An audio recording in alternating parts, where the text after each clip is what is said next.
성도 여러분들 안녕하십니까? 이렇게 온라인을 통해서 성도 여러분들을 다시 뵙게 되어서 참으로 반갑습니다.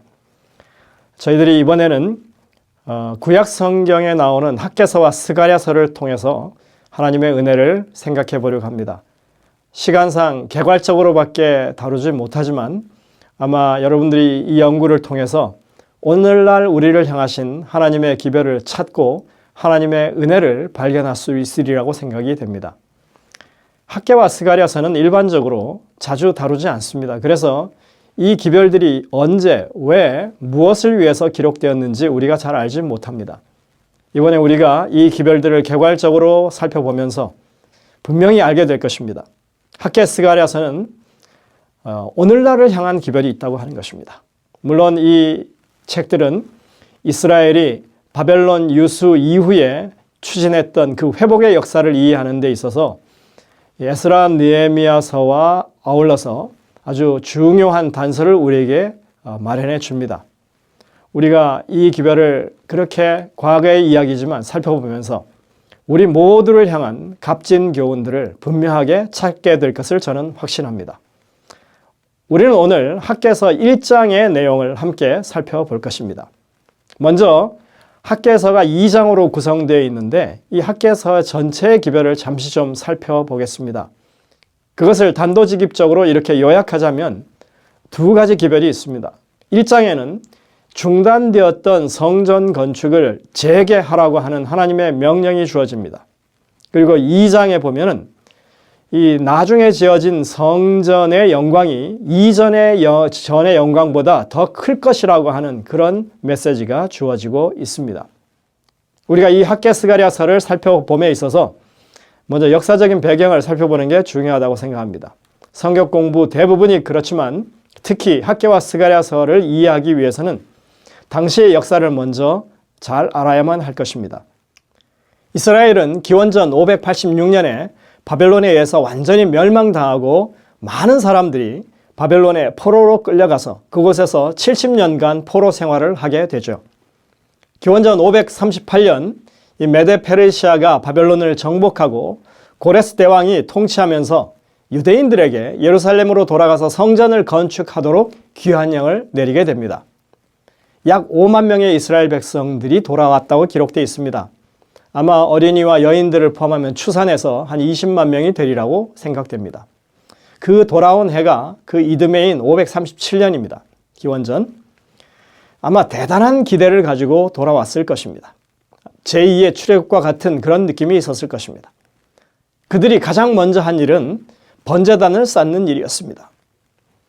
하지만 성전 건축은 그 다음 해인 기원전 536년 2월에 시작되었다고 성경은 기록합니다. 생각해 보십시오. 지난 70년 동안이나 완전히 폐허로 방치되어 있던 예루살렘에 성전을 건축한다고 하는 것이 만만치 않은 일이었을 것입니다. 그래서 그들은 준비를 갖추고 536년, 기원전 536년에 이제 그 일을 시작하게 됩니다. 하지만 그들이 성전 건축을 시작하고 기초를 놓자마자 사마리아를 비롯한 주변 부족들의 간섭과 방해가 시작됩니다. 이 전의 기초를 놓을 때만 해도 그렇게 희망적이었는데 이들의 방해 공작으로 건축 일은 지지부진, 진척이 되지 않았고 결국에는 중단되는 사태에 이릅니다. 부풀었던 그들의 기대가 좌절로 멈춰서는 그런 경험이 있었던 것입니다. 이런 세월이 16년간이나 지속됩니다. 바로 이런 때에 학개 스가랴 선지자가 일어나서 성전 건축을 다시 시작하라고 하는 하나님의 명령을 전했던 것입니다. 에스라서를 보시면 이 16년간의 세월을 아주 간단하게 요약해서 우리에게 보고하고 있습니다. 에스라 4장 4절, 5절 그리고 24절을 보시겠습니다. 이로부터 그 땅 백성이, 여기 그 땅 백성이라고 하는 것은 사마리아를 포함한 반대 세력을 가리키죠. 유다 백성의 손을 약하게 하여 그 건축을 방해하되 바사왕 고레스의 시대부터 바사왕 다리오가 즉위할 때까지 의사들에게 뇌물을 주어 그 경영을 저희하였으며 24절입니다. 이에 예루살렘에서 하나님의 전 역사가 그쳐서 바사왕 다리오 제2년까지 이르니라 했습니다. 아주 간략하지만 그 16년간의 이야기를 이렇게 잘 요약해 주고 있습니다. 여러분들 여기 보시면 성전 건축이 멈춰서고 그리고 다리오 왕 2년까지 이르렀다. 학개서 1장 1절은 다리오 왕 2년 6월 1일에 하나님의 기별이 학개 선자에게 이르렀다 이렇게 말합니다. 공통적으로 다리오 왕 2년이라고 하는 이 분명한 시기가 제시됩니다. 에스라서뿐만 아니라 학개와 스가랴서의 기별에서 동일한 연대를 계속해서 말씀하고 있습니다. 이렇게 다리오 왕 2년 몇 월 며칠이라고 하는 이런 구체적인 일자에 관한 기록이 학개서에 5번이 나오고요. 그 다음에 스가랴서에 3번 반복되고 있습니다. 이렇게 정확한 일자를 기록한 것은 그 기별이 그 시기에 일어난 특정 사건과 관련되어 있다고 하는 것을 시사해 줍니다. 다리오 왕 2년, 이것은 기원전 520년입니다. 학개 스가랴의 기별이 울려 퍼지는 시점인 것입니다. 도대체 그 해에 무슨 일이 있었을까요? 메데 페르시아 왕국에 있어서 기원전 520년 직전의 시기는 아주 혼란한 전국이었던 것을 봅니다. 역사를 살펴보면 다리우스 1세의 등극은 매우 극적인 사건이었습니다. 여기 다리우스 1세가 바로 다리오입니다. 이 계보를 보면 알듯이 페르시아의 고레스 대왕을 이어서 그의 아들 캄비세스 2세가 왕이 됩니다. 그는 아주 포악한 왕이었다고 전해집니다. 자기 동생이 왕좌에 앉아있는 꿈을 꾸었다는 얘기를 듣고 그 동생인 스메르디스를 아무도 모르게 암살해 버릴 정도였습니다.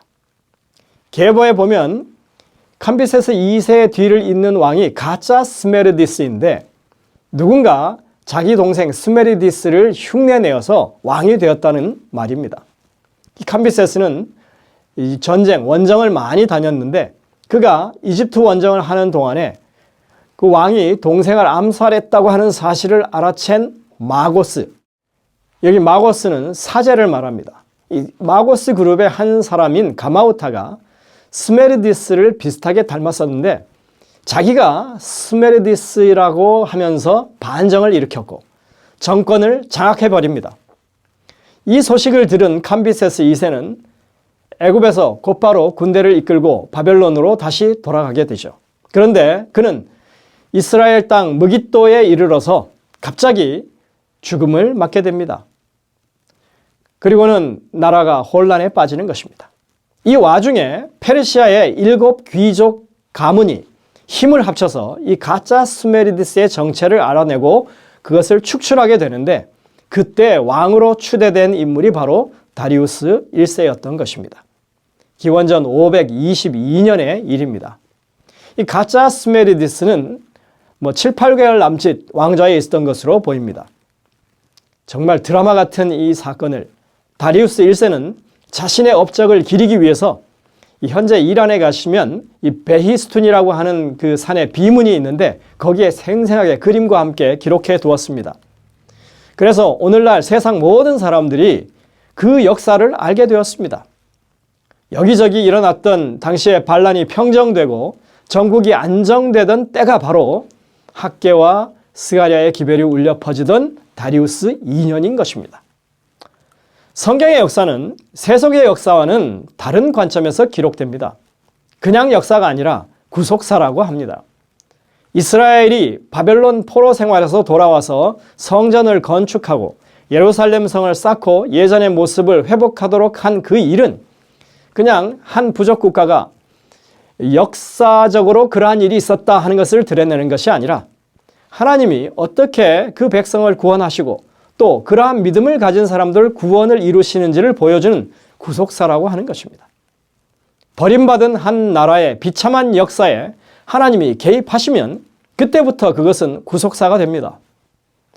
우리에게도 우리 각자의 개인사가 있는데 하나님이 여기에 개입하시면 내 삶에 개입하시면 그때부터 우리는 하나님의 구속사의 역사에 포함되는 삶을 사는 것입니다.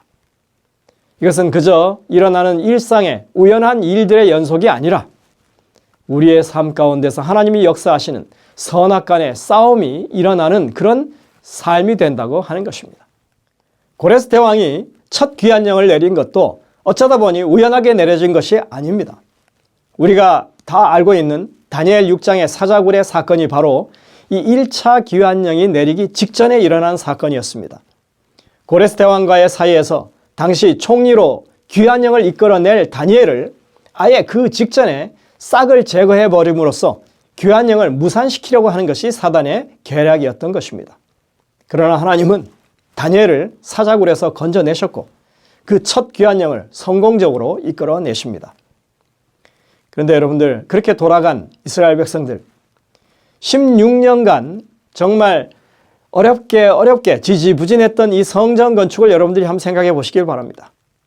사마리아인들을 중심으로 얼마나 심한 방해와 반대가 있었습니까? 고레스의 아들 캄비세스 2세는 분명히 이 부왕의 유지를 받들어서 예루살렘의 회복을 저지하지는 않았습니다. 그러나 여러분들, 그 뒤를 이은 가짜 스메르디스는 달랐습니다. 그가 정권을 확고히 하게 되면 이스라엘의 회복이 완전히 원점으로 되돌아갈 그런 위험에 처해 있었던 것입니다. 이런 중요한 시점에 하나님께서는 다리우스 1세를 통해서 다시 한번 하나님의 계획대로 그것이 진행되도록 만드신 것이었습니다. 이 사마리아 세력들은 계속해서 모든 수단과 방법을 다 동원해서 이스라엘의 회복을 저지하려 했습니다. 처음에는 관원들을 매수해서 실무 차원에서 공사를 방해해왔고, 이 다리우스가 등극하자마자 상소를 올려서 이제는 왕의 조서를 이끌어내서 완전히 그 회복을 막으려고 했던 것입니다. 여러분들, 이러한 이야기는 에스라서에 자세하게 나와 있습니다. 그들은 이스라엘이 예루살렘을 회복하려는 일에 의욕이 있다는 내용의 상소를 올립니다. 그리고 다리우스는 이례적으로 그에 대한 신속한 조치를 내리죠. 근데 그 시기가 그가 반군을 평정하고 국정을 바로잡는 바로 그 시기였다고 하는 것입니다. 역사에 의하면 그는 이 시기가 지나면 곧바로 애굽 원정을 떠나게 됩니다. 아마 그때가 아니었다면 이렇게 다리우스가 곧바로 올라온 상소에 이렇게 응답하지는 못했을 것입니다. 정말 정확한 타이밍이 아닐 수 없는 것입니다. 그는 왕실 서고에서 고레스 대왕이 내렸던 조서의 내용을 확인합니다.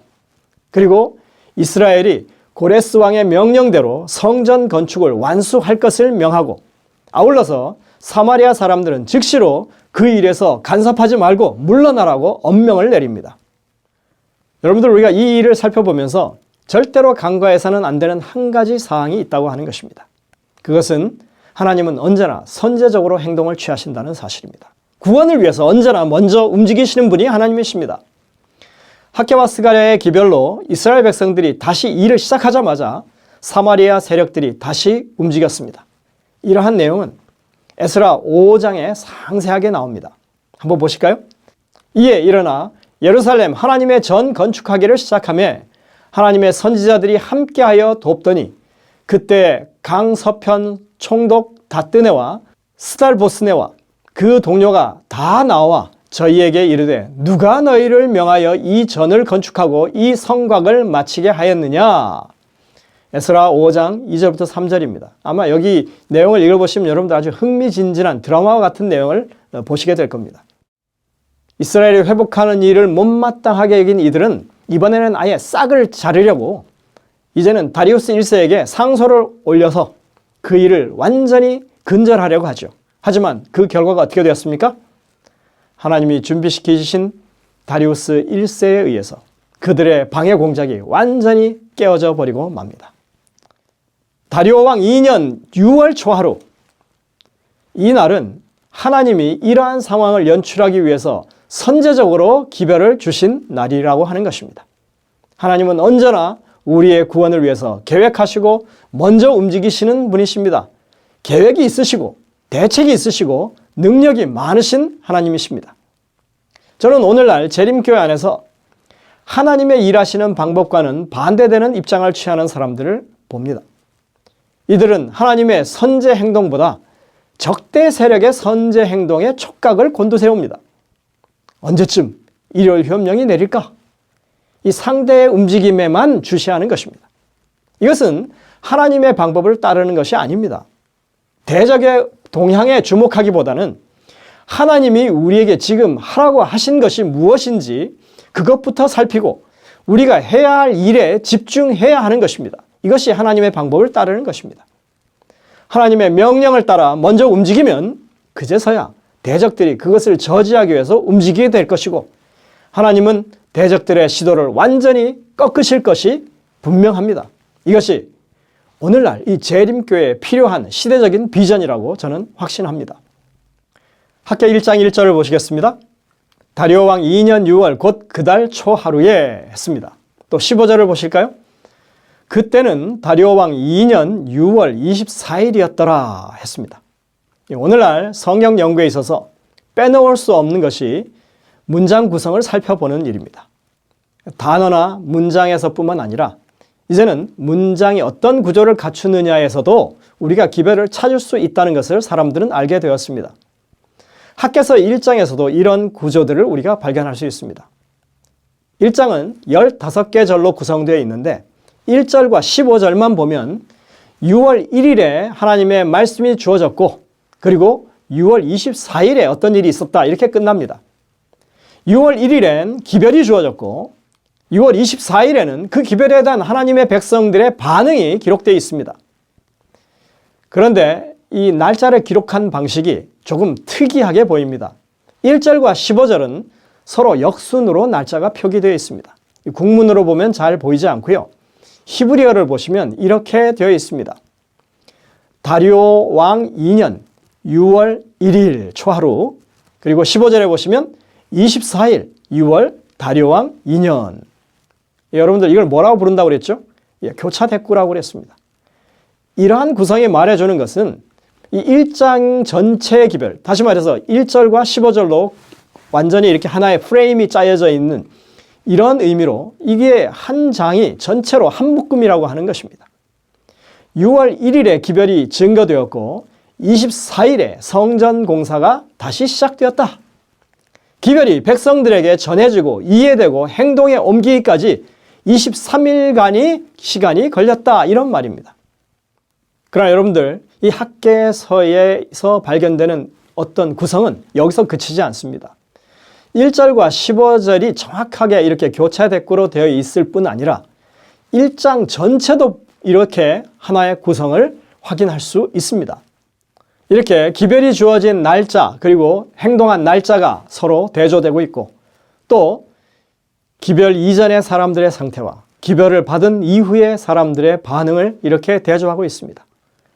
그들이 정말 하나님의 전 건축하기를 마다하고 이제는 자신들의 삶을 위해서 살았었는데 현실적으로 공공함이 있었던 것을 이렇게 또 2번이나 강조하면서 이것을 설명하고 있습니다. 그러는 가장 가운데 보면 하나님의 분명한 명령이 주어지고 있습니다. 성전을 건축하라는 것입니다. 이렇게 1장 전체가 분명한 구성을 가지고 이렇게 기록되어 있는 것을 우리가 보는 것입니다.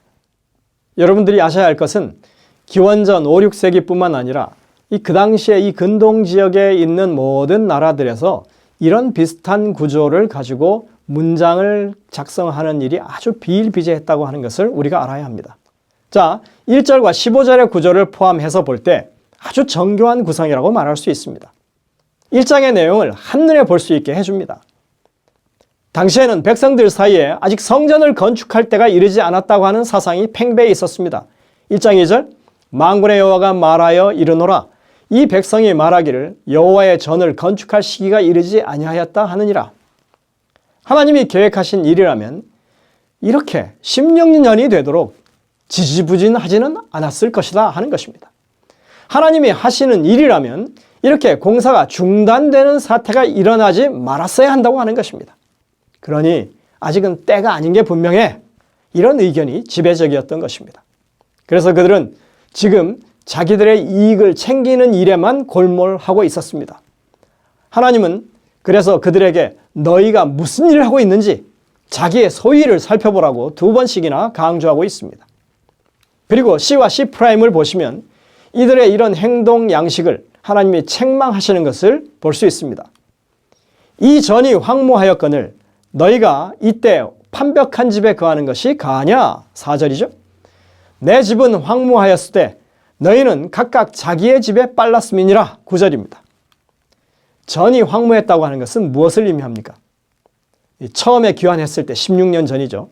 이스라엘 백성이 성전의 기초를 놓고는 더 이상 건축이 진행되지 않았던 이 상황을 말해줍니다. 에스라 3장과 4장의 기록을 보시면 성전 기초 공사가 시작되었을 때 대적들이 들이닥쳐서 건축을 방해하기 시작했다고, 그것이 다리오 2년까지 계속되었다고 그렇게 기록하고 있습니다. 하나님의 성전은 터만 닦인 채 그렇게 16년이나 정말 공사가 중단된 흉물스러운 모습으로 그렇게 남아 있었던 것입니다. 이것을 황무하다고 표현하고 있습니다. 이 일이 하나님이 경영하고 계시다고 하는 그런 확실한 믿음이 없었기 때문에 그들은 자신들의 번영에 온갖 마음을 다 쏟고 있었던 것입니다.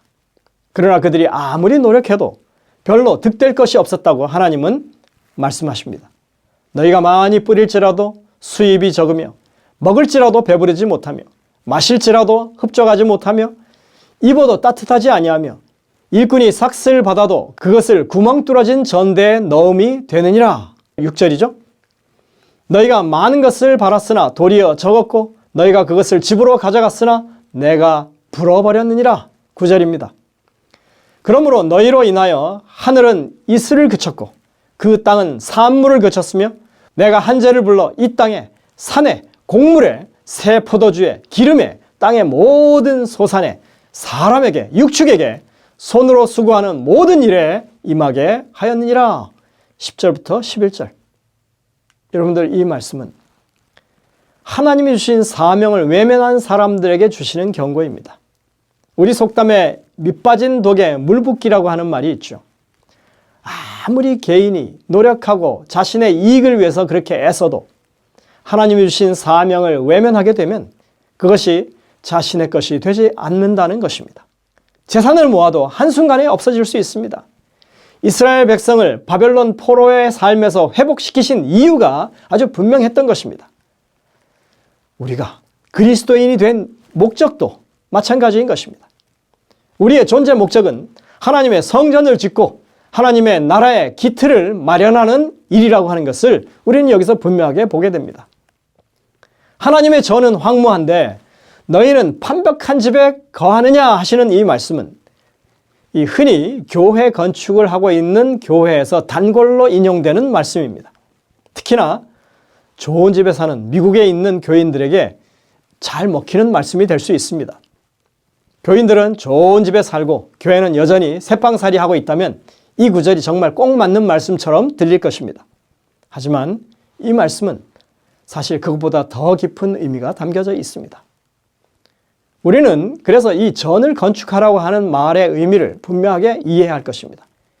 1장 8절, 너희는 산에 올라가서 나무를 가져다가 전을 건축하라. 그리하면 내가 그로 인하여 기뻐하고 또 영광을 얻으리라. 나 여호와가 말하였느니라. 여러분들이 아까 보셨던 그 구성에서 보시다시피 이 명령은 바로 1장의 핵심적인 기별입니다.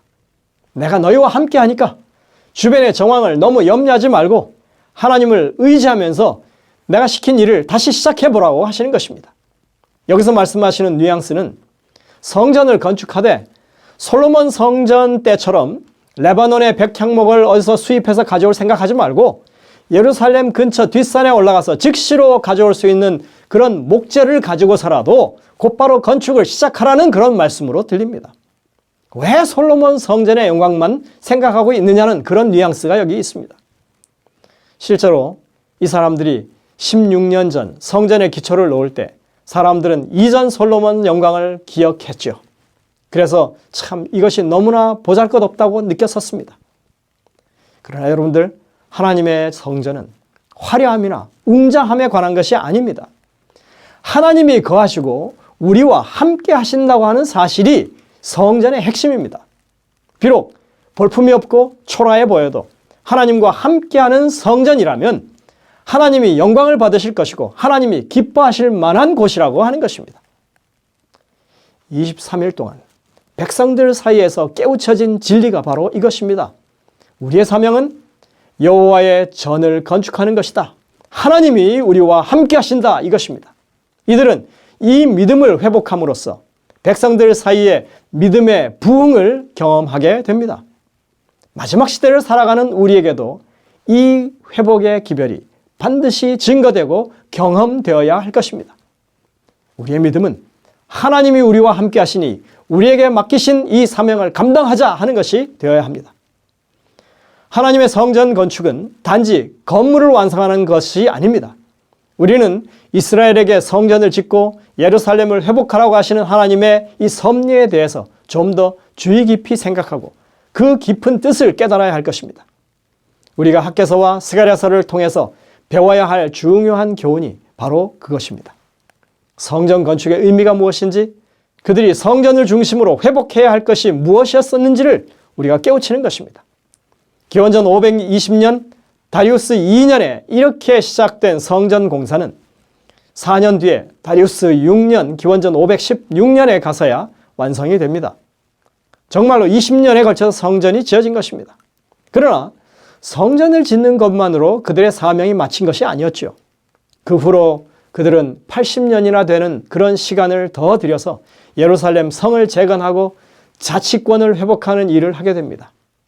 그리고 그 일은 오실 메시아를 맞이할 준비를 하기까지 500년이라고 하는 기간이 더 소모되게 됩니다.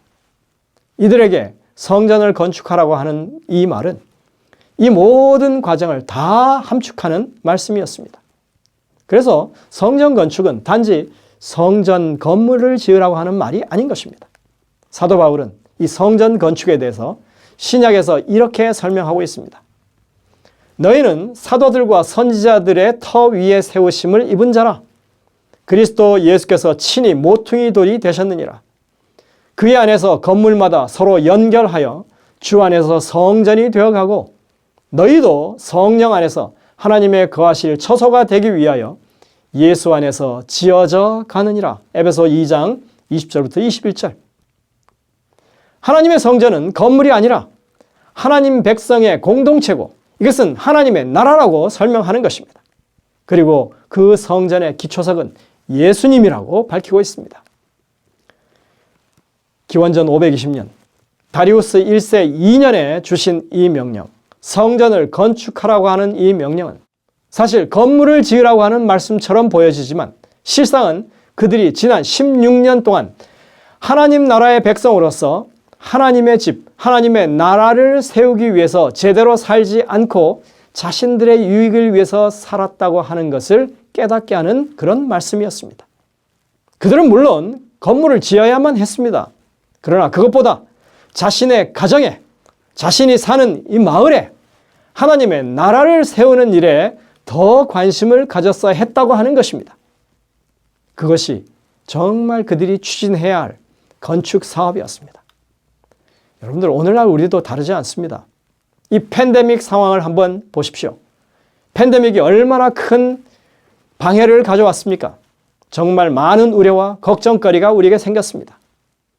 그러나 여러분들, 교회가 해야 할 일을 하지 못하고 또 여러 가지로 위축되는 이 상황을 두려워하기보다는 우리에게 하나님의 나라를 세우라고 하시는 주님의 명령을 먼저 생각하는 그런 생각이 우리에게 있어야 할 것입니다.